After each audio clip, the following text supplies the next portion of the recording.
بسم اللہ الرحمن الرحیم۔ السلام علیکم ورحمۃ اللہ وبرکاتہ۔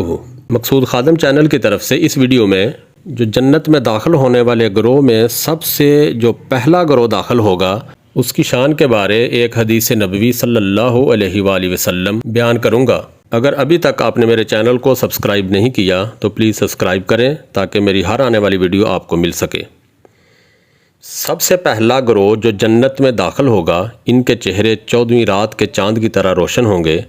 جو گروہ اس کے بعد داخل ہوگا، ان کے چہرے آسمان پر موتی کی طرح چمکنے والے ستاروں میں جو سب سے زیادہ روشن ستارہ ہوتا ہے اس جیسے روشن ہوں گے۔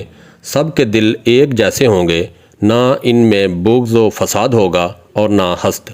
ہر جنتی کی 2 حورین بیویاں ہوں گی، اتنی حسین کہ ان کی پنڈلی کی ہڈی اور گوشت کے اندر کا گودا بھی دیکھا جا سکے گا۔ اگر آپ کو میری یہ ویڈیو پسند آئی ہے تو لائک کریں اور دوستوں کے ساتھ شیئر کریں۔ السلام علیکم ورحمۃ اللہ۔